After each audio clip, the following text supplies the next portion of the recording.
দর্শক স্বাগত ২১-এর রাতে, সঙ্গে আছে আমি অঞ্জন রায়। যথারীতি তিনজন অতিথি স্টুডিওতে আছেন জনাব সুভাষ সিংহ রায়। আজকে তার পরিচয়টি দিতে চাই, তার প্রফেশনাল যে পরিচয়, সম্পাদক abnews24.com। আমাদের সাথে রয়েছেন এই সময়ের সম্পাদক আরিফুর রহমান। আমাদের সাথে রয়েছেন ব্যারিস্টার রুমিন ফারহানা, তিনি আইনজীবী, সুপ্রিম কোর্ট। স্বাগত প্যানেলকে। সময় দর্শক, আমরা পৌর নির্বাচনটি পাড়ি দিলাম।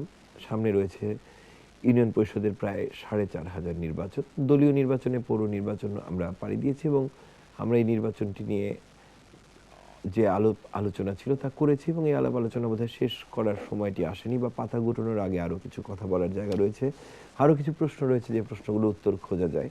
আমরা জানি যে আমাদের সমাজে বা আমাদের টকশোগুলোতে দৈনিক ঘটনাগুলোই খুব বেশি আসে।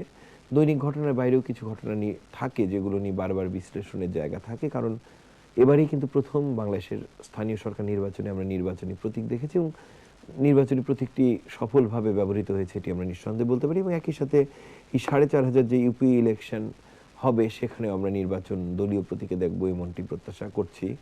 আমরা শুরু করতে চাই আলোচনা সুভাষ সিংহ রায় আপনাকে দিয়ে। গত পৌর নির্বাচনে প্রায় ২৩৪টি পৌরসভাতে যে নির্বাচনটি হলো, সেখানে কিন্তু বাংলাদেশ আওয়ামী লীগ একক প্রার্থী দেওয়ার ক্ষেত্রে সবখানে যে সফল হয়েছে এমনটি আমরা বলতে পারবো না। এবং সেক্ষেত্রে এই এত বড় যে যজ্ঞটি আছে এখন সামনে ইউনিয়ন পরিষদ নির্বাচন, সেটিকে কিভাবে সামলাবেন? না, আপনি কিন্তু ভূমিকা বক্তব্যে একটা কথা বলেছেন যে অনেকগুলো কথার মধ্যে একটা কথা বলেছেন যে প্রথম ইউনিয়ন পরিষদের কোনো নির্বাচন যেটা দলীয় ভিত্তিতে হচ্ছে, প্রতীক নিয়ে হচ্ছে। তো এরকম আপনার প্রথম বহু কিছু বলা লাগবে। বাংলাদেশে অনেক কিছুই কিন্তু এই সরকারের আমলে, বিশেষ করে প্রধানমন্ত্রী শেখ হাসিনা সরকারের আমলে কিন্তু প্রথম অনেক ঘটনা ঘটছে।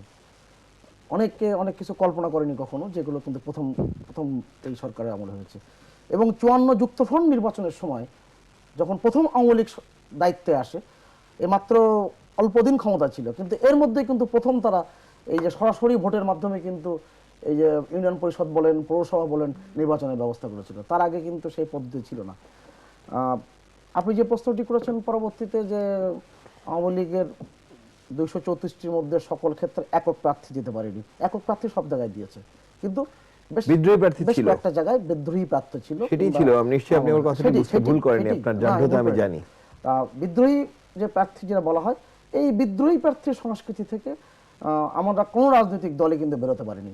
আবার যদি আবার এই প্রশ্নটি করেন যে সবাই বেরোতে পারেনি বলে আওয়ামী লীগ পারলো না কেন, আওয়ামী লীগের পারার তো বেশি কথা। কারণ হচ্ছে যে যদি একবার যদি কোনো সংস্কৃতি যদি স্থাপিত হয়, সেটার থেকে বেরিয়ে আসা খুব জটিল। আমি প্রথমে স্মরণ করতে চেয়েছিলাম আজকে একটি গুরুত্বপূর্ণ দিন, যে দিনটিতে আপনি পা দিলেন, মানে ১২টার পর যে দিনটি পা দিলেন রাতের, সেটা হচ্ছে ১৯৬৪ সালে এই দিনটাতে পূর্ব বাংলার মানুষ রুখিয়া দাঁড়াও, এই যে বুদ্ধিজীবীরা যে বাঙালি রুখিয়া দাঁড়াও, এই যে লিফলেট বিলি করেছিল, সারা বাংলাদেশ সুরের আগুনের মতো ছড়িয়ে পড়েছিল। অভূতপূর্ব একটি দিন ছিল। আমি সেই দিনের পাতাগুলো উল্টিয়েছিলাম অন্য একটি কারণে, যে কারণে আমার মনে আছে আজকে। তা আমার কাছে যে জিনিসটি, আবার আমি জায়গায় ফিরে আসি, আমাদের ইউনিয়ন পরিষদের নির্বাচন যে গণতান্ত্রিক পদ্ধতিতে যে নির্বাচনটি হওয়া খুব জরুরি, কেন এই সরকারের আমলেই প্রথম, আবার বলি, যে সমস্ত ইউনিয়ন পরিষদের আইন কিন্তু একত্রিত করে পাশ করা হয়েছে। এবং এই প্রথম, আপনি প্রথম যখন বলছেন, এই প্রথম বাংলাদেশে কোনো ইউনিয়ন পরিষদের বাজেট পাস করতে গেলে ১০% এলাকার ভোটারদের সমর্থন লাগবে, এটাও কিন্তু প্রথম। ধন্যবাদ। আমি আসবো, আমি রুবিন ফারহানা আপনার কাছে আসছি। যে আমরা বিএনপির দিকে থাকি, এই নির্বাচনে বিএনপিরও কিন্তু আমরা বিদ্রোহী প্রার্থীর ব্যাপক আধিক্য দেখেছি এবং বিদ্রোহী প্রার্থীরা কিন্তু আমরা দেখেছি যে অনেক ক্ষেত্রে নির্বাচিত হয়েছেন। এবং সেক্ষেত্রে সামনে যে ইউনিয়ন পরিষদ নির্বাচন, সেক্ষেত্রে আপনারা কিভাবে এই বিষয়টিকে সামাল দেবেন? দেখুন, আমি মনে করি যেটা, যে আওয়ামী লীগ এবং বিএনপি দুটোই বড় দল। বাংলাদেশে প্রধান দুটো রাজনৈতিক দল, একটি আওয়ামী লীগ, একটি বিএনপি। তো এই যে এই দল দুটোতেই আমি মনে করি অনেক যোগ্য প্রার্থী আছে, কিন্তু এখন এত যোগ্য প্রার্থীর মধ্যে তো আর সবাইকে মনোনয়ন দেওয়া যায় না। সুতরাং অনেকেই মনে করেন আমি যোগ্য কিন্তু আমি নমিনেশন পাইনি, আবার অনেকে মনে করেন আমি তৃণমূলে আমার একটা গ্রহণযোগ্যতা আছে, কিন্তু হয়তো কেন্দ্র সেটাকে মূল্যায়ন করছে না। এখান থেকেই তো আসলে বিদ্রোহী প্রার্থীর বিষয়টা আসে। আর যেটা পৌর নির্বাচনটি মাত্র গেল, ওখানে ২৩৪টি পৌরসভায় নির্বাচন হয়েছে, ২০৭টিতে হয়েছে আলটিমেটলি। অথচ এখন দেখেন ৪,৫০০ ইউনিয়ন পরিষদ। সুতরাং এত ব্যাপক হবে ক্যানভাসটা এই বিষয়টা সবচেয়ে বড়। অনেক বড়, মানে সবচেয়ে বড়, এক্স্যাক্টলি। তো এখানে ন্যাচারালি বিদ্রোহী প্রার্থীর সংখ্যাও আমার মনে হয় যে এবার দুই দলেই কিন্তু দেখা যাবে অনেক বেশি। কিন্তু বিদ্রোহী প্রার্থীকে না আসলে আমি মনে করি যে এটা গণতন্ত্রের জন্য মন্দ নয়, কারণ স্বতন্ত্র প্রার্থী হিসেবে তো তারা দাঁড়িয়ে যাচ্ছে। বিদ্রোহী অর্থটা কি? কিন্তু রুমিন, ধরুন ভোটের ক্ষেত্রে বিদ্রোহটিকে আপনি বলছেন গণতন্ত্রের জন্য মন্দ নয়, কিন্তু দলের মধ্যে যখন দলে কোনো কোন দল হয়ে না, যায়? কোন দল না, দল হয়তো একটি কথা বলছে, যে দলই বলুক, আমি কোন দলকে স্পেসিফিক করছি না, সেই ক্ষেত্রে কিন্তু মেরুদণ্ড শক্ত করে কাউকে বিদ্রোহ করে বা সরবে বলা যে আপনি এই কথাটি ঠিক বলছেন না, এমনটি দেখি না কেন। আপনি দলের ভেতরে গণতন্ত্রের চর্চার কথা Exactly. বলছেন। এটি তো আসলে এই সমালোচনা দুটো দলের পেছনেই আছে, যে দুটো দলের কোনোটার ভেতরে গণতন্ত্রের চর্চা নেই। কিন্তু আমরা ইউপিতেই থাকি, নির্বাচন নিয়ে আমরা কথা দুটো বলছিলাম, দলের ভিতরে কি আমরা এক মাপে বলতে পারি? একই রকম, দুটো দলই একই রকম। সুভাষ সিংহ রায় আপনার এবং কাছে দুটো আসবে এই দলের, প্রসঙ্গে কিন্তু। শুধু দুটো দল না, আমি মনে করি যে কমিউনিস্ট পার্টি এবং জামাতে ইসলাম বাদ দিয়ে, যেটা যে কথাগুলো আসছিল বারবার, যে কোনো দলেই বাংলাদেশের গণতন্ত্রের চর্চা নেই, ওয়ান ম্যান শো, এটা আসলে অস্বীকার করবার কিছু নেই অঞ্জনা। এটা দীর্ঘদিনের সংস্কৃতি হয়ে গেছে, এটা এখন এটা অস্বীকার করবার আসলে আর কোনো জায়গা নেই। আপনি দেখেন যে যে দলীয় যিনি নেত্রী, তিনি আবার সংসদের নেত্রী, তিনি আবার প্রধানমন্ত্রী, চেয়ারপারসনকে বেশি ক্ষমতা দেওয়া হয়েছে। তো তিনি আবার প্রধানমন্ত্রী। তো সুতরাং একক একক একটা ব্যক্তির উপরেই দেখা যায় যে দাঁড়িয়ে আছে, সুতরাং ধন্যবাদ। দল তো তার বাইরে যেতে পারে না। আরিফুর রহমান শুনছিলেন। আপনার শেষ যে কথাটি ছিল, দলের মধ্যে গণতন্ত্র কতটুকু আছে বা আদৌ সেই চর্চা হয় কিনা, এবং না হলে দলের ভেতর থেকে কথাবার্তাগুলো আসে কিনা। তো আমি শুনছিলাম আপনার রমিন ফারজানার, ফারহানা, ওনার কথা, যে উনি বলছিলেন যে সকল দলের ক্ষেত্রেই প্র্যাকটিসটা একই রকম। আমার মনে হয় যে কম্পেয়ারটা এমন হলো যে প্রত্যেককে উনি সমান মার্কস দিলেন। কিন্তু আমার জানা মতে বিএনপির গঠনতন্ত্রে দলের চেয়ারপারসনকে সবচাইতে বেশি ক্ষমতা দেওয়া আছে, তুলনামূলকভাবে আওয়ামী লীগ সভানেত্রীকে কম ক্ষমতা দেওয়া আছে। তারপর আরও একটি কথা আমি এখানে বলতে হবে যে আওয়ামী লীগে কিন্তু গণতন্ত্র চর্চার চেষ্টা আছে। আওয়ামী লীগের ওয়ার্কিং কমিটি তারা নিয়মিত বসছেন, আওয়ামী লীগের প্রেসিডিয়াম তারা নিয়মিত বসছেন, এমনকি দলের উপদেষ্টা মণ্ডলীর সদস্য যারা, তাদেরকে নিয়েও দলের সভানেত্রী মাঝে মধ্যে বৈঠক করেন। বিএনপির গঠনতন্ত্রে যেটি আছে যে প্রতি 3 মাস বোধ হয় 3 মাস অন্তর তাদের নির্বাহী কমিটির সভা হবে। সর্বশেষ সভা কবে হয়েছে এটি কিন্তু মনে করতে পারবেন না। তো ফলে গণতন্ত্র চর্চার চেষ্টা, সেই চেষ্টাতেও তারা নেই। অভ্যন্তরীণ গণতন্ত্র চর্চা, আওয়ামী লীগ কিন্তু সেই ক্ষেত্রে এগিয়ে। অতএব আপনি কিন্তু বলতে পারবেন না যে গণতন্ত্র চর্চার ক্ষেত্রে প্রত্যেকটি দলই একই অবস্থানে আছে। এটি হলো একটি কথা। আর যেটি আপনি বলছিলেন যে ইউনিয়ন কাউন্সিল নির্বাচনে প্রার্থী মনোনয়ন কি হবে এবং সেখানে বিদ্রোহী থাকবে কি থাকবে না, তো এখনো পর্যন্ত কিন্তু আমরা জানি না যে দলের প্রার্থী মনোনয়ন প্রক্রিয়া কি হবে, কিভাবে। এবং একই সাথে আরেকটি প্রশ্ন থাকবে, আপনি দীর্ঘকাল সাংবাদিকতা করেছেন, প্রথম আলোতে ছিলেন, নিজে একটি প্রতিষ্ঠান গড়ে তুলেছেন। এইবারকার যে নির্বাচনটি আমরা দেখলাম যে এক ধরনের কিন্তু আমাদের অন্য রকম ভাবে আমরা তাকিয়েছিলাম নির্বাচনটির দিকে, কারণ এই প্রথম আমরা দেখলাম যে পৌর নির্বাচনে বা নির্বাচনী প্রতীকের ব্যবহার, এবং যেটি আমাদের কাছে একটি ব্যতিক্রম ছিল, এবং সেক্ষেত্রে আমরা কিন্তু নির্বাচনটি পাড়ি দিলাম এবং সুষ্ঠুভাবে আমরা পাড়ি দিয়েছি, এটি আমরা বলতে পারি। এবং সেই ক্ষেত্রে এই দলীয় প্রতীকের ব্যবহারের জায়গাটিতে যখন আমরা এসে দাঁড়িয়েছি, এবং এক ধরনের আমাদের হয়তো অনেকের মধ্যে একটি প্রশ্ন ছিল যে স্থানীয় সরকার নির্বাচন, সেক্ষেত্রে প্রতীক কেন ইচ্ছা মতো মার্কা থাকবে, এবং সেই জায়গায় এই যে পরিবর্তনটি, এটিকে শেষ পর্যন্ত কিন্তু আমার মনে হয় যে যারা রাজনীতিকে পর্যবেক্ষণ করেন তারা ইতিবাচক হিসেবেই দেখেছেন। আমিও আপনার এটিকে ইতিবাচক হিসাবেই মনে করছি। অতীতে যারা নির্বাচিত হয়েছেন তারা কিন্তু দলের সমর্থন প্রত্যক্ষ এবং পরোক্ষ দুইভাবেই পেয়েছেন, কিন্তু তাদের গত উপজেলা নির্বাচনে প্রতীক ছিল না, কিন্তু আমরা লিখেছি আওয়ামী লীগ সমর্থিত, এভাবে বলেছি। আর এখন দলের যে প্রতীক, সেই প্রতীক নিয়ে তারা নির্বাচনে অংশ নিচ্ছেন। তো আমি বলবো যে এটি ভালো। পার্শ্ববর্তী ভারতে কিন্তু এই চর্চাটি বহুদিন ধরে আছে। তাদের যে স্থানীয় সরকারগুলো, আপনার পঞ্চায়েত সমিতি, জেলা পরিষদ, সেখানে দলের প্রতীক নিয়ে ভোট হয়। তো সেটা অনেক দিনের প্র্যাকটিস আমরা শুরু করলাম। এবং সুভাষ সিংহ রায় যেটি বলছিলেন যে এই প্রথম, এবং এরকম অনেক প্রথমে আওয়ামী লীগের আমলে, বিশেষ করে শেখ হাসিনা যখন প্রধানমন্ত্রী, ওনার আমলে এটি হচ্ছে, হবে, হয়তো ঠিক, হয়তো না, এটি ঠিক। যেমন আপনার পদ্মা সেতু, বিশ্ব ব্যাংকে চ্যালেঞ্জ করে পদ্মা সেতু করা যাবে, এটিও তো প্রথম বিশ্ব ব্যাংকে চ্যালেঞ্জ করা। তো এরকম অনেক ঘটনা আবার ধরেন 10,000 কোটি টাকার প্রজেক্ট 28,000 কোটি টাকা হয়ে যাচ্ছে, এটাও তো প্রথম। হ্যাঁ। আবার ধরেন 300 কোটি টাকার একটা ব্রিজ, সেটা গিয়ে বের হচ্ছে 2500 কোটি। এটি মোটেও প্রথম নয়, এরকম ঘটনা অতীতের অনেক সরকারের আমলে। এখন মুশকিলটা হচ্ছে কি 18,000 কোটি টাকা আমাদের উপর দিয়ে যায় আর কি। এটিও কি প্রথম? এটি প্রথম নয়, এরকম বহু প্রজেক্টের ক্ষেত্রে আপনার প্রথমে ব্যয় ধরা হয় একরকম, পরবর্তীতে কিন্তু এটা বাড়ে, নানা কারণেই বাড়ে। বিএনপির আমলে এরকম কতগুলো হয়েছে, আমরা হয়তো আপনি যখন ব্রেকে যাবেন একটু ইন্টারনেট ঘাটলে আপনার এই পরিসংখ্যান, অথবা সুভাষ সিংহ রায় হয়তো এটি মুখস্থই আছে, উনি ওনার বক্তব্যের সময় বলবেন। যে প্রশ্নটি আপনার তরফ থেকে ছিল যে প্রার্থী যারা হবেন, দলের প্রতীক যারা পাবেন, তাদের মনোনয়ন প্রক্রিয়া এবং বিদ্রোহী থাকবে কিনা, এটি কিন্তু আপনার থাকবে কি থাকবে না এটি আমরা বলতে পারি না, এখনই বলার সময় আসেনি। যেহেতু পৌরসভা নির্বাচনে ছিল, অতএব আমরা ধরে নিচ্ছি যে থাকবে।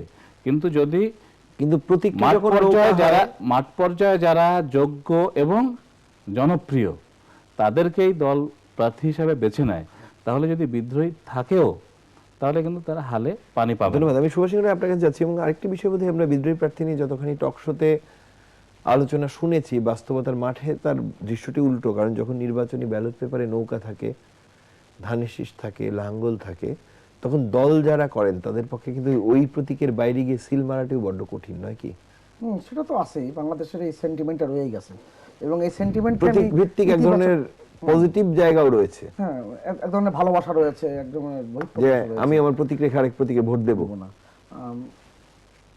আরেকটা বিষয় যে বঙ্গবন্ধু শেখ মুজিবুর রহমান একমাত্র নেতা, তিনিই প্রথম এই মাটিতে, তিনি মন্ত্রিত্ব ছেড়ে দিয়ে কিন্তু দলের সাধারণ সম্পাদক পদে কিন্তু আসলেন। এবং আপনি খেয়াল করে দেখবেন, আরিফ ভাই এখানে উপস্থিত আছে, সাংবাদিকতা আপনিও করেছেন দীর্ঘদিন, আপনি দেখবেন যে আওয়ামী লীগ করছেন যাই হোক, আপনি দেখবেন আওয়ামী লীগ যখন প্রথম 96 সালে যখন 21 বছর পরে রাষ্ট্রীয় ক্ষমতায় আসে, তখন কিন্তু ইউনিয়ন পরিষদের যে নির্বাচন হয়েছিল, সেই প্রথম কিন্তু, আবারও বলতেছি, সেই প্রথম এই যে আজকে মহিলাদের জন্য ইউনিয়ন কাউন্সিলর, এটা কিন্তু প্রথম তিনি আনেন। এখন এই প্রথমের কথা বলতে গেলে আমি অনেকক্ষণ প্রথম বলতে পারবো এই কারণে, এই প্রথম বাংলাদেশের একটা ব্যাটালিয়ন হয়েছে বিজিবির, যারা মহিলা সদস্যদের নিয়ে। খুব ভালো লাগার কথা ব্যারিস্টার ওয়েন ফারমান। আপনি আবার দেখবেন এইবারও গত পৌরসভা নির্বাচনে বিএনপি মাত্র প্রার্থী দিয়েছে 1 কি 2 জন মহিলা সরাসরি ভোটে, আওয়ামী লীগ দিয়েছে এত কিছুর পরও 6 জন। আর এই যে আওয়ামী লীগের সাথে বিএনপির টানাপোড়েনটা অন্য জায়গায়। বিএনপির নির্বাচনে আমি জানি না আরিফ ভাইয়ের কাছে বিএনপির কোনো গঠনতন্ত্র আছে কিনা, এবং বিএনপি পন্থী সকল সাংবাদিক কিংবা সুশীল সিংহের কাছে আওয়ামী লীগের গঠনতন্ত্র একবার লেটেস্ট ফর্মটা আছে। আরিফ ভাই আপনি কোন? না, আমি বলছি না পন্থী হিসেবে, আমি বলছি এই কারণে বিএনপির গঠনতন্ত্র আছে কিনা, আমি ছাপানো ফর্মে আছে কিনা আমি কিন্তু অনেক সময় খুঁজে পাইনি। আমি অনেক সময় আমার অনেক পরিচিত মানুষকে পাঠিয়েছি বিএনপির অফিস থেকে বইপত্র এবং কাগজপত্র আনতে, আমার নিজের গবেষণার কাজে, উৎসাহের কাজে। তাদের কাছে কোনো কাগজপত্র রাখিনি, কারণ বিএনপি এরকম দলটাতে এরকম, এটার কোনো কাগজ লাগে না, গঠনতন্ত্র লাগে না, ঘোষণাপত্র লাগে না। যেমন জাতীয়তাবাদী ছাত্র দলে আজ পর্যন্ত প্রতিষ্ঠার পর থেকে কোনো গঠনতন্ত্র নাই। অদ্ভুত একটা বিষয়, মানে এগুলো বললে দর্শকরা মানে ভিমড়ি খাবেন, এক ধরনের হোঁচট খাবেন যে কিভাবে সম্ভব, এইভাবে চলছে। তা এখন যাই হোক, আমি যে জায়গাটা আসছি যে বাংলাদেশে কিন্তু রাজনৈতিক প্রক্রিয়ায় একটা হোঁচট খাওয়া বিষয় আছে। যারা আওয়ামী লীগের জন্য, দলের জন্য, আমি দলের কথা বলবো, দলের জন্য খুব ত্যাগ স্বীকার করেন, তারা কিন্তু অনেক সময় জনপ্রিয় হন না। তারা দলের কাজ করতে যে অনেক অপ্রিয় সিদ্ধান্ত নিতে হয়, বিশেষ করে মাঠ পর্যায়ে। তখন যখন কেন্দ্র থেকে তাকে আবার পছন্দ করা হয়, যেহেতু সে দলের জন্য কাজ করছে, তখন কিন্তু এলাকায় কিন্তু তার যেহেতু নানা রকম অপ্রিয় সিদ্ধান্ত নিয়েছে, নানা রকম ত্রুটি বিচ্যুতির সাথে জড়িয়ে পড়েছে, তখন সে কিন্তু এলাকায় জনপ্রিয় থাকে না। এই সংকটটা কিন্তু ওখান থেকেই তৈরি হয়। কেন্দ্র মনে করে সে আমার জন্য ডেডিকেটেড, দলের দুঃসময়ে সে কিন্তু ছিল। 2001 সালে 1 অক্টোবর নির্বাচনের পর আপনি চিন্তা করা যায়, ওই সময় যে যারা মাঠে ছিল, এটা বোধহয় শতভাগ ঠিক না, যাই হোক। সবটা ঠিক না, কিন্তু আমি বলছি এটা একটা উদাহরণগুলো আছে। 1 অক্টোবর নির্বাচনের পর আপনার ইঞ্জিনিয়ারিং ইনস্টিটিউটে আপনার মনে পড়বে আরিফ ভাই, যে মানবতার বিরুদ্ধে যে কনভেনশনটা করা হয়েছিল, সেই কনভেনশনে কি পরিমাণ মানুষ এসেছিল, এত খারাপ সময়। আপনি দেখেন এই বিএনপি নির্বাচনের আগে বেশ চিৎকার করে বলল, বেশ ঘটা করে বলল যে আমাদের লড়াই হবে এবার নির্বাচন কমিশনের বিরুদ্ধে, নির্বাচনটা হয়ে যাক, আমরা লড়াইটা দেখব। আপনি দেখেন নির্বাচন শেষ, সব থেমে গেছে। মানে এটা অদ্ভুত একটা দল, কিন্তু আবার এই দলও কিন্তু অদৃশ্য অনেক সাপোর্টার পেয়ে যায়, অদৃশ্য অনেক ভোটও এসে যায়। মানে এই একটা মজার খেলা কিন্তু বিএনপিকে নিয়ে। ধন্যবাদ রবিন ফারহানা। অদ্ভুত একটা দল, মজার খেলা। সুভাষ সিংহ রায় বলছেন। জি, আওয়ামী লীগ অনেক কিছুই প্রথম করেছে, তা তো বটেই। বাংলাদেশের ইতিহাসে প্রথম 154টি আসনে বিনা ভোটে সংসদ সদস্য নির্বাচিত হয়ে বসে আছে।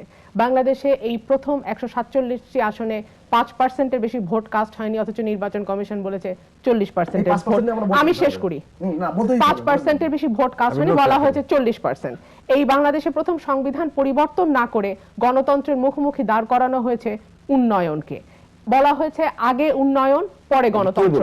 বলা সরকারের সর্বোচ্চ পর্যায় থেকে বলা হয়েছে, বিভিন্ন পত্র পত্রিকায় এসছে, আপনি যদি চান আমি তারিখ সহ নাম বলে দেব। বলা হয়েছে সীমিত গণতন্ত্রের কথা, বাংলাদেশে প্রথম বলা হয়েছে। এখন আমার কথা হলো, যেহেতু 300টি আসনে আওয়ামী লীগই আছে, মোটামুটি সরকারি দলই বলা যায়, তাহলে কেন সংবিধান পরিবর্তন করে গণতন্ত্র বাদ দিয়ে উন্নয়নকে প্রতিস্থাপিত করা হচ্ছে না? আরেকটি বিষয় হচ্ছে, আপনাদের কারো কথা বলার সময় আমি বলিনি, আরেকটি বিষয় হচ্ছে যে উন্নয়নকে টেকসই করতে হলে যে সুশাসন দরকার, সেই সুশাসন কি আমরা দেখি?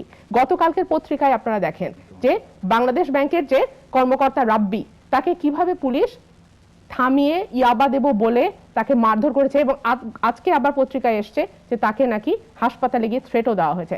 আজকে পত্রিকায় এসছে ঢাকা দক্ষিণ সিটি কর্পোরেশনের এক কর্মকর্তা, পরিচ্ছন্নতা কর্মীদের যিনি প্রধান, তাকে পিটিয়ে পুলিশ কিভাবে হাসপাতালে পাঠিয়েছে, এবং বলা হয়েছে এটা নাকি ভুল বোঝাবুঝি। তো আমি আজকের আর কালকের একদম অতি সম্প্রতি ঘটে যাওয়া দুটো ঘটনার উদাহরণ দিলাম। বাংলাদেশের ইতিহাসে প্রথম ইলিয়াস আলীর মতন নেতা, এত উচ্চ পর্যায়ের নেতা গুম হয়ে যায়, যার কোনো খবর পাওয়া যায় না। চৌধুরী আলম পাওয়া যায় না। বাংলাদেশে এই প্রথম শিক্ষকদের সম্পর্কে বলা হয় যে পেটের টান দূর হয়েছে, এখন প্রেস্টিজ নিয়ে টানাটানি। এই ধরনের উক্তি বাংলাদেশের ইতিহাসে বিশ্ববিদ্যালয়ের শিক্ষকদের সম্পর্কে হয়নি। সুতরাং আওয়ামী লীগের সময় অনেক কিছুই নতুন। ধন্যবাদ। আরিফুর রহমান শুনছিলেন। আচ্ছা, উনি কিন্তু সাবেক অর্থমন্ত্রী কিবরিয়া সাহেবের কথা বললে পারতেন, উনি আহসানুল্লাহ মাস্টারের কথা বললে পারতেন। ওটা আপনার জন্য রেখে দিতে, আপনি বলবেন। হ্যাঁ, আপনি বললে পারতেন, আপনার জন্য রাখছি ওটা। তাহলে বোঝা যেত যে উনি সামগ্রিক বক্তব্য দিচ্ছেন। তো একটা পার্ট হলো গেল গ্রেনেড, 21শে আগস্ট গ্রেনেড হামলা, রমনা উদিচি, এটার কথা বললে পারতেন। হ্যাঁ, আমি আসবো, আমি কোনো দলীয় বক্তব্য দিচ্ছি না। আমি এই কথাগুলো কেন বলছি, আপনি যেহেতু সুশাসনের কথা বলেছেন, সুশাসন থেকে আপনি ওইখানে গেছেন, তো সুশাসন যদি প্রতিষ্ঠা করতে হয় তাহলে তো এই বিষয়গুলো আসবে। আর সুশাসন তো আপনার রাতারাতি কায়েম হবে না, হবে? হাওয়া ভবন যখন ছিল, এই সরকারের আমলে কিন্তু আমরা কোনো হাওয়া ভবন পাইনি, দেখছি না। অদৃশ্য থাকলে থাকতে পারে, আপনার কাছে তথ্য থাকলে, আমার কাছে তথ্য থাকলে, অঞ্জন রায়ের কাছে তথ্য থাকলে নিশ্চয়ই আমরা সেটি আলোচনা করব। সুভাষ সিংহ রায় হয়তো উনি করবেন না, উনি হয়তো সেই তথ্য প্রকাশ করবেন না, কিন্তু আমরা এরকম পাচ্ছি না। এই বিষয়গুলো কিন্তু আপনার সুশাসন প্রতিষ্ঠা করতে গেলে শুধুমাত্র নির্মোহ হতে হবে, নির্মোহ হতে হবে, এবং আপনাকে অবশ্যই সামগ্রিক বক্তব্য দিতে হবে। কিবরিয়া সাহেব কি কোনো সাধারণ ব্যক্তি ছিলেন? সাধারণ ব্যক্তিও তো খুন হওয়া চলবে না, কিন্তু শাহ এম.এস. কিবরিয়া আন্তর্জাতিক পরিমণ্ডলে কাজ করা একজন ব্যক্তি, সফল একজন অর্থমন্ত্রী, আওয়ামী লীগের অত্যন্ত সিনিয়র একজন নেতা। তাকে যেভাবে হত্যা করা হলো, হত্যার বিচারটা কি হয়েছে? হয়নি। আহসানুল্লাহ মাস্টার অত্যন্ত জনপ্রিয় শ্রমিক নেতা, প্রকাশ্য দিবালোকে তাকে হত্যা করা হলো, বিচার হয়েছিল? হয়নি। 21শে আগস্ট গ্রেনেড হামলা, বিচার হয়েছিল? জজ মিয়া নাটক, এটা কোন আমলে হয়েছিল? সেগুলো কি সুশাসন প্রতিষ্ঠার চেষ্টার কোনো নমুনা কি তখন আমরা পেয়েছি? পাইনি। আওয়ামী লীগ সরকারের আমলেও সুশাসন প্রতিষ্ঠার পুরোপুরি চেষ্টা আছে, এটি আমরা বলতে পারবো না, অনেক ত্রুটি বিচ্যুতি আছে, কিন্তু তারপরেও কিন্তু আপনার অনেক উন্নয়ন কর্মকাণ্ড হচ্ছে। গণতন্ত্র কতখানি প্রতিষ্ঠিত হয়েছে কি হয়নি, এটি পরবর্তী নির্বাচনে আমরা একটি ছোট বিরতি থেকে ঘুরে আসতে চাই। জনগণ আপনার সিদ্ধান্ত নেবে। ঠিক আছে, আপনি ধন্যবাদ। বিরতিতে যান। সবাই দর্শক, নিয়ম মাফিক ছোট একটি বিরতি যেমনটি প্রতিদিন থাকে আজকেও রয়েছে 21 রাতের।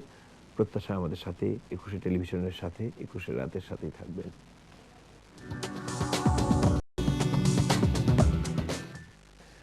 সম্মানিত দর্শক, ফিরে এলাম 21 রাতে। কথা হচ্ছিল গত পৌর নির্বাচন নিয়ে, কথা হচ্ছিল আগামী স্থানীয় সরকার নির্বাচন নিয়ে, কথা হচ্ছিল যেটি হয় আমাদের টকশোর নিয়মেই অনেকগুলো প্রসঙ্গ আস্তে আস্তে টেবিলে ওঠে এবং বেশ কিছু প্রসঙ্গ উঠে এসেছে এবং সুভাষ সিংহ রায় বেশ কিছু নোট ডাউন করছিলেন যখন রুমিন ফারহানা বলছিলেন। আমি তার নোট ডাউনগুলো যা করেছেন সেগুলো শুনতে চাই। ইলেকশন ওয়ার্কিং গ্রুপ কি বলেছে গত 5 জানুয়ারি নির্বাচনের পর? আরিফ ভাইয়ের পত্রিকায় কি লিখেছে, সব পত্রিকায় কি লিখেছে, এবং শফিক রেহমানের স্ত্রী তালিয়া রহমান তার নিজের জবানিতে রিপোর্ট যেটা জমা পড়েছে, বলেছে 5 জানুয়ারি নির্বাচনে তারা 69টি কেন্দ্রে গিয়েছিলেন, 42টা কেন্দ্রে দেখেছেন যেখানে স্বাভাবিকভাবে ভোট হচ্ছে। বগুড়া সদরে দুপুর 1টার সময় 7% ভোট পড়েছে। ভোটটা কিভাবে হয়েছিল? মানুষ হত্যা করা হচ্ছিল, প্রিজাইডিং অফিসার হত্যা করা হচ্ছিল। এই যে 5%-এর যে গল্প, এই গল্পের কোনো শেষ নাই এবং এই গল্পগুলো চলতেই থাকবে। এই 5%-এর মধ্যে বিএনপি সীমাবদ্ধ হয়ে গেছে। খুব অদ্ভুত একটা ঘটনা। কেননা বিএনপি কোনো এমন একটি রাজনৈতিক দল, যেই রাজনৈতিক দলের নেতা তিনি রাষ্ট্রপতি নির্বাচন করেছিলেন সরকারি পদ থেকে পদত্যাগ না করে। এটা কিন্তু এক ধরনের প্রথম, এবং পৃথিবীর কোথাও আপনি খুঁজে পাবেন না। সব প্রথম আওয়ামী লীগ করেনি, বিএনপি কিছু করেছে। সব প্রথম আওয়ামী লীগের না, এটা অবশ্য ঠিক। অদ্ভুত একটি ঘটনা। এবং 13 মাস ব্যাকডেট দিয়ে আবার কিন্তু এর প্রজ্ঞাপন দিয়ে এটা রিপেয়ার করার চেষ্টা করা হয়েছে, 13 মাস ব্যাকডেট দিয়ে। এবং এটাও কিন্তু এক ধরনের খারাপ দিক দিয়ে প্রথম। এবং প্রথম বাংলাদেশের নির্বাচন 1979 সালের জাতীয় সংসদের নির্বাচন, যে নির্বাচন 5টার সময় শেষ হয়েছিল, 5:15টায় চন্দন আইস থেকে রেজাল্ট এসেছিল ঢাকায়, চট্টগ্রামের চন্দন আইস থেকে। তখন চট্টগ্রাম থেকে ঢাকায় আপনারা আওয়ামী লীগ হচ্ছে ভালোতে প্রথম আর বিএনপি খারাপে প্রথম, এটাই তো বুঝতে যাচ্ছে। আমি তো আপনার দর্শকে বুঝে নেবে যে কোনটা ভালো পক্ষে কোনটা খারাপ, পরিষ্কার করলে ভালো না, পরিষ্কার হয়ে যাচ্ছে এর মধ্যে। তা আমি অদ্ভুত লাগে যে 15 মিনিটের মধ্যে কর্নেল অলি আহমেদ বীর বিক্রম থেকে নির্বাচিত হয়েছিলেন চন্দন আইস থেকে। মানে নির্বাচনী যে কথাগুলো বলা হয় না, 5%, 5%, 153টি সিট। আর একটা গল্প আছে, 153 সিট। এই বিএনপি মনে হয় 153-এর মধ্যে আটকে আছে, এর থেকে বেরোনোর আর তার কোনো গতি নাই। আপনি সর্বশেষ যে কংগ্রেসের যে নির্বাচন হয়েছে আমেরিকাতে, সে কংগ্রেসের নির্বাচনে 100টা সিটের মধ্যে 25টা সিট বিনা প্রতিদ্বন্দ্বিতা হয়েছে। তো আমেরিকাতে কিন্তু 1/4 যদি হতে পারে বিনা প্রতিদ্বন্দ্বিতায়, তাহলে বাংলাদেশের মতো একটি দেশে সেখানে আপনি 153টি কেন হয়েছিল, কি হয়েছিল, প্রেক্ষাপটটা কি? কারণ নির্বাচনে তো বিএনপি অংশগ্রহণ করেছিল, 5 জানুয়ারি অংশগ্রহণ করেছিল, কেননা আহ্বান জানানো হয়েছিল আসুন আমরা সবাই মিলে করি। তারা সেই আহ্বানে উল্টোটা করেছেন। কি করেছেন? মানুষ পড়েছেন, স্কুল জ্বালিয়ে দিয়েছেন, হালুকা খানের সেই বিখ্যাত সেই গল্পের মতন সমস্ত লাইব্রেরি পুড়িয়ে দিয়েছেন, বই পুড়িয়ে দিয়েছেন, মানে এর কোনো, এবং অবধ মানে নিরীহ গরু পর্যন্ত রেহাই পায়নি। আর সেই প্রেক্ষাপটে এই যে 5% যদি মাথার মধ্যে থাকে, তাহলে কিন্তু বিএনপির জন্য খারাপ লক্ষণ। আর এতই যদি বাংলাদেশের গণতন্ত্রের জায়গায় হয়, তাহলে এই প্রথম ভালো কথা বলছি, সিপিইউ আইপিইউতে আপনার কমন পার্লামেন্ট ইউনিয়ন এবং আইপিইউতে এই দুটো জায়গায় কিন্তু বাংলাদেশ থেকে নির্বাচিত হয়েছে, যেটা বিএনপির আমলে এবং এরশাদের আমলে সাসপেন্ড ছিল, সদস্যপদ বাতিল ছিল। তা আমি এত কথা বলবো এই কারণে, বিএনপি সবসময় মনে করে যে ছোটকালে মেঘনাদ বধ কাব্য পড়েছিলাম আমরা, আমাদের পাঠ্যসূচিতে ছিল, জানি না ব্যারিস্টার সাহেবের পাঠ্যসূচিতে কোনো সময় ছিল কিনা, যে একই কথা শুনি আজি মন্থরার মুখে। আমি মাঝে মাঝে আপনি যখন বলেন আমার তখন তেমনই লাগে। হ্যাঁ, একই কথা শুনি আজি মন্থরার মুখে। মহাভারতের মিথে মন্থরা বিষয়টি কিন্তু অন্যরকম না, এই যে এমন কিছু বিষয় আসে, তারা দুনিয়া, সেই লিয়া টলস্টয় বলতেন না যে ওনারা দুনিয়া পরিবর্তনের কথা বলেন, নিজের পরিবর্তনের কথা ভাবেন না। ধন্যবাদ। দেখি তাহলে পরিবর্তনের বিষয় কি। রুমিন ফারহানা, সুভাষ সিংহ রায়, আরেকটা বিষয় আমি বলে যাবো, পরে আবার সে বলবে জিনিসটা, এই যে গুম হয়ে যাওয়া, এই যে না উনি বলেছেন তাই, এই যে গুম হয়ে যাওয়া, এই কথা বললে আমার বুকটা ফেটে ওঠে। আপনি এই মাহফুজ বাবুর কথা প্রায় আমরা সবাই বলি, মৌলভী সৈয়দকে কিভাবে নিয়ে যাওয়া হয়েছিল, এবং বঙ্গবন্ধু মৃত্যুর পর থেকে মাত্র 7.5 মাসে 1100 ছেলেকে বাড়ির থেকে ধরে নিয়ে যাওয়া হয়েছে। আর আপনি যদি এখন নমিন ফরনা চ্যালেঞ্জ করে 1100 ছেলের লিস্ট, আমি সেই গবেষণা করি 1100 ছেলের লিস্ট নাম সহ বলতে পারবো, ঠিকানা সহ।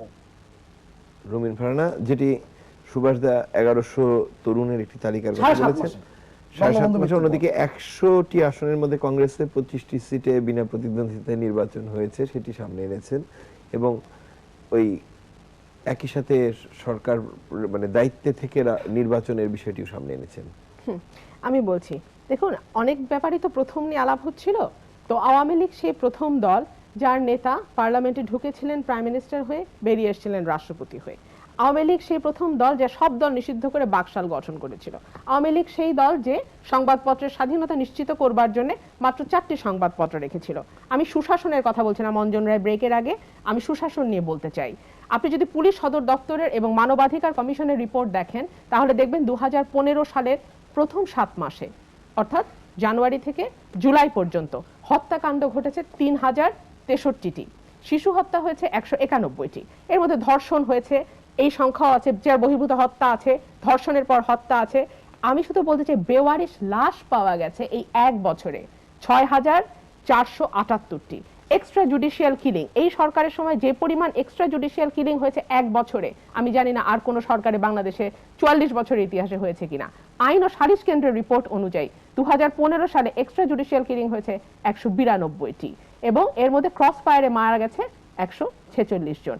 দেখুন, যখন দুটো সন্ত্রাসী মধ্যে মারামারি হয় তখন দুটো ব্যক্তির মধ্যে হয়, কিন্তু যখন রাষ্ট্র ভার্সাস ব্যক্তি হয় তখন কিন্তু বিষয়টা অন্যরকম হয়ে যায়।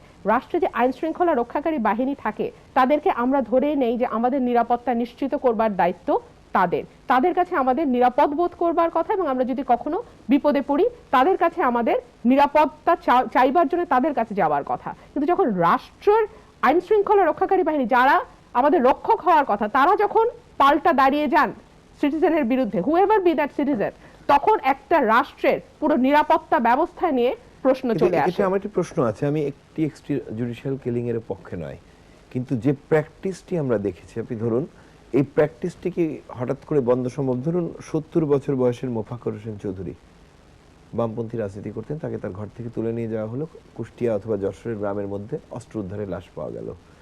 ডক্টর টুটুল চিকিৎসক ছিলেন, তার কেউ একইভাবে মৃত্যুবরণ করতে দেখলাম। আমরা দেখেছিলাম কামরুল মাস্টার, হতে পারে তার রাজনীতিটি চরমপন্থী রাজনীতি বা অতি বাম রাজনীতি, কিন্তু এই ধরনের মৃত্যু দেখেছে। এবং এই ধরনের এই যে হত্যা প্রবণতার জায়গাটি রয়েছে আমাদের এখানে, এবং সেই প্রবণতার ধারাবাহিকতাটা কি একদিনে বন্ধ হবে বলে আপনি মনে করেন? কখনো একদিনে বন্ধ হবে না, কিন্তু আমরা কি এখান থেকে কমিয়ে আনতে পারি না? আমি আপনাকে যে এই জায়গাটি আসতে চাই, যেমন অপারেশন ক্লিন হার্ট, যখন আমি একটি সার্টিফিকেট ধরিয়ে দিচ্ছি হাতে যে এই হত্যাকাণ্ডের পরে এ নিয়ে কোনো রকম বিচার বিবেচনা কিছু হবে না, তখন যে বিষয়টিকে আমরা ছেড়ে দিই মাঠে, যে রিমোট কন্ট্রোলটি আমরা ছাড়ি, যে চাবি মেরে আমরা ছেড়ে দেই, বা আরো শুদ্ধ ভাষায় সেই পণ্ডিতজনদের মতো যে ফ্র্যাঙ্কেনস্টাইন দানবটিকে আমরা মাঠে ছাড়ি, তাকে কি আপনি একদিনে বেঁধে ঘরে তুলে আনতে পারবেন? 8 বছরকে আপনি একদিন বলবেন? আওয়ামী লীগ ক্ষমতায় আছে 2008-এর একদম শেষ, অর্থাৎ 9ই ধরলাম, 9 থেকে আজকে 16, 8 বছরে তারা কি করলো? সুভাষ সিংহ রায়, আমি আরিফ আপনার কাছে পরে যাব। না, অনেকগুলো কথা বলেছেন আপনি, কি শুধু সর্বশেষ কথার উত্তর শুনবো, তারপরে আরিফের কাছে হয়ে ফিরবো আপনার কাছে। আমি একবারে বলিনি, কারণ আমি পরে আর বলার সময় পাবো না। তাহলে আরিফুর রহমানের সময়টি কমবে। গল্পের কথা মনে পড়ছে যে আমি ছোটকালে, আমার নিজের গল্প, আমরা যখন ক্লাস 8-এ বৃত্তি পরীক্ষা দিতে যাব, আমাদের এক শিক্ষক আমাদেরকে পড়াতেন, খুব ভোরবেলা যেতে হতো। তিনি আমাদেরকে ইংরেজি পড়াতেন, ইংরেজি শেখাতেন। তিনি আমাদের ন্যারেশন, ভয়েস চেঞ্জ এগুলো দিয়ে তিনি চলে যেতেন নামাজ পড়তে। ভোরবেলা নামাজ পড়তে পুরো যশোর শহরটা ঘুরে এসে আবার আমাদের খাতাগুলো দেখতেন, আমরা সব দেখে দেখে লিখতাম। আমরা 10-এর মধ্যে 10 পেতাম, ভেরি গুড পেতাম, এক্সিলেন্ট পেতাম। আমরা খুব নিজেরা বলতাম, আর কি বোকা মাস্টারটা, আমাদের দেখে দেখে লিখি, উনি তারা বুঝতে পারে না।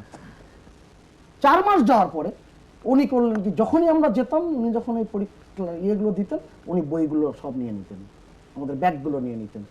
কিন্তু সবচেয়ে মজার ব্যাপার কি জানেন আরিফ ভাই, যে আমরা তখনও 10-এর মধ্যে 10 পেয়েছি, এক্সিলেন্ট পেয়েছি, ভেরি গুড পেয়েছি, কেননা উনি এক জিনিস কায়দা করে এতবার উনি আমাদেরকে লিখিয়েছেন, আমাদের মুখস্থ হয়ে গেছে।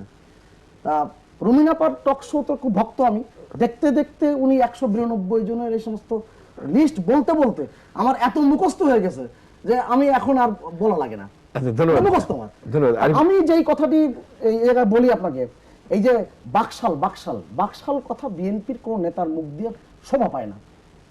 তাদের যে প্রতিষ্ঠাতা জিয়াউর রহমান বাকশালের একটা সদস্য হওয়ার জন্য এমন কোন ব্যক্তি তার কাছে যান নাই। আবেদন করেছেন?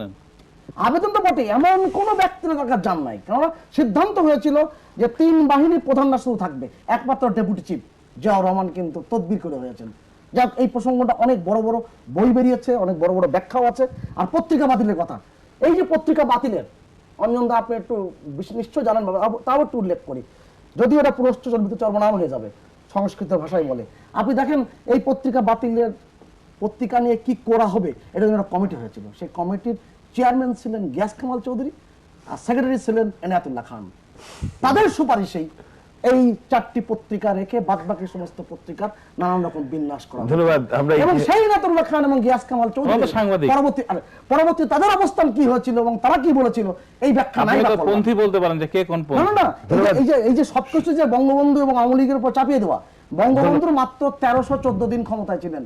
একটি যুদ্ধ বিধ্বস্ত অর্থনীতির উপর দাঁড়িয়ে বঙ্গবন্ধু যা করেছেন, প্রতিটা মুহূর্তে প্রতিটা মানুষের, প্রতিটা বাঙালি যদি বাঙালি হয়ে থাকে তাহলে তাকে প্রতি মুহূর্তে স্মরণ করা। ধন্যবাদ। আরিফ শুনছিলেন? আমরা কিন্তু মূল প্রসঙ্গ থেকে আপনি যেটা দিয়ে শুরু করেছিলেন, আমি খুব দেখছি সেটি ইউনিয়ন কাউন্সিল নির্বাচন, প্রার্থী মনোনয়ন, কারা প্রার্থী হবেন, দলের অভ্যন্তরীণ গণতন্ত্র চর্চা, এই প্রসঙ্গ থেকে বেরিয়ে এসেছে। আমি তো সেই প্রসঙ্গে একটু বলতে চাই, যদি সময় থাকে তাহলে অন্য প্রসঙ্গ বলবো। সময় আমরা পাবো হয়তো হার্ডলি 7-8 মিনিট। গত পৌরসভা নির্বাচনে প্রার্থী মনোনয়নের ক্ষেত্রে একটি বড় বিষয় ছিল, আওয়ামী লীগের ক্ষেত্রে আমি বলবো যে যারা স্থানীয় সংসদ সদস্য তাদের পছন্দ, স্থানীয়ভাবে কারা জনপ্রিয় তার চাইতেও কিন্তু এমপি সাহেবের পছন্দ, সেই পছন্দকে কিন্তু গুরুত্ব দেওয়া হয়েছে। এবং দেখা গেছে যে আপনার অন্তত 30% এমপি সাহেবের ব্যক্তিগত পছন্দ, উনি দলের ওখানে যারা স্থানীয় নেতা আছেন, দলের যারা কর্মী আছেন, সমর্থক আছেন, তাদের কাছে কতটা গ্রহণযোগ্য সেটি কিন্তু প্রাধান্য পায়নি। যদি ইউনিয়ন কাউন্সিল নির্বাচনের ক্ষেত্রে সেরকম হয় তাহলে কিন্তু আওয়ামী লীগের মধ্যে বিদ্রোহটা বেশি। আপনার নিজের জন্মস্থানে হয়েছে বলে আপনার একটু বেশি মনে? না, আমার তো জন্মস্থানের কথা আমি বলছি না, আমি বলবো অন্য অনেক জায়গার কথা আমি বলতে পারবো। বিএনপির ক্ষেত্রে কিন্তু ওরকমটি আবার হয়নি, কারণ যেহেতু তাদের সংসদ সদস্য নেই। ওখানে যারা এর আগে সংসদ সদস্য ছিলেন বা যারা আপনার সামনে নির্বাচন করতে পারেন, এরকম ব্যক্তির পছন্দকেই প্রাধান্য দেওয়া হয়েছে। দুই দলের ক্ষেত্রে যে জিনিসটি আছে, 300টি আসনে একদিকে সম্ভাব্য প্রার্থী আর একদিকে যারা এমপি আছেন তাদেরকে আপনার প্রাধান্য দেওয়া, এটি কিন্তু গণতন্ত্র চর্চার ধন্যবাদ। আমরা বিরাট অন্তর। আমার মনে হয় যে যারা স্থানীয়ভাবে জনপ্রিয়, যাদের বিরুদ্ধে কম অভিযোগ আছে, যারা চাঁদাবাজি, সন্ত্রাস এগুলোর সঙ্গে কম জড়িত অথবা আদৌ জড়িত না, তাদেরকে যদি প্রার্থী হিসেবে বেছে নেওয়া হয় তাহলে স্থানীয় সরকার ব্যবস্থার সুফল জনগণ ঠিকমতো পাবে। ধন্যবাদ। শেষ 3.5 মিনিট, 1 মিনিট। জি, আমরা দেখেছি রাজনীতি এখন কালো টাকা, পেশি শক্তি এবং সন্ত্রাসীদের দ্বারা নিয়ন্ত্রিত। এখন বলতে আমি বোঝাচ্ছি এটা আমাদের রাজনৈতিক সংস্কৃতির অংশ হয়ে গেছে।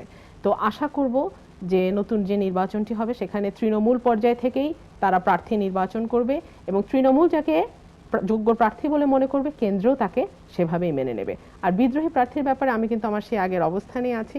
আমি মনে করি যে গণতন্ত্রের স্বার্থে কেউ যদি নিজেকে যোগ্য মনে করে তাকে কন্টেস্ট করতে দেওয়া হোক, সে জিতে যদি আসতে পারে জিতবে, অসুবিধা তো নাই।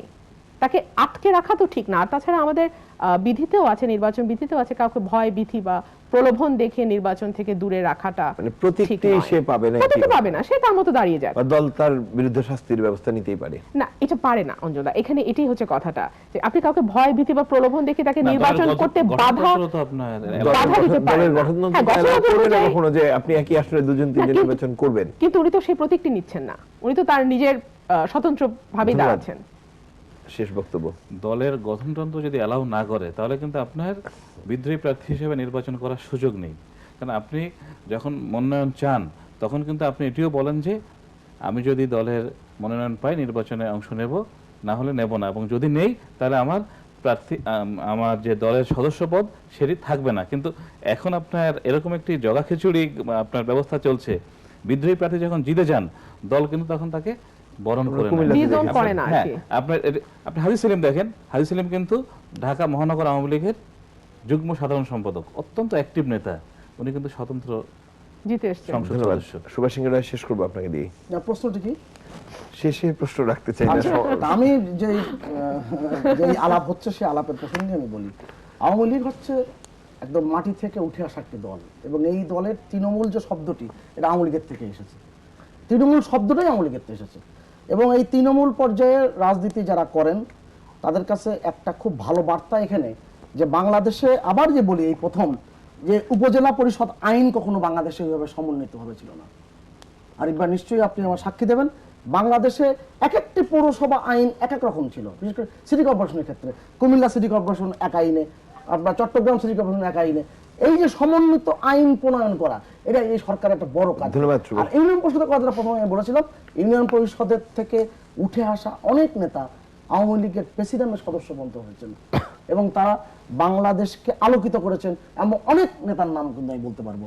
অতএব আমি চাই, গতবার মন্ত্রী ছিলেন, ইউনিয়ন কাউন্সিলর, চেয়ারম্যান ছিলেন, এরকম একজন নেতা। হ্যাঁ, তো এরকম এই যে ব্যাপারগুলো, এই ব্যাপারগুলো তো কিন্তু আওয়ামী লীগের ধন্যবাদ। কাছেই ধন্যবাদ মানুষ ব্যারিস্টার রুমিন ফারহানা, ধন্যবাদ আরিফুর রহমান দোলন, ধন্যবাদ সুভাষ সিংহ রায়। সময় তো দর্শক, আজকে আলোচনা এই পর্যন্তই।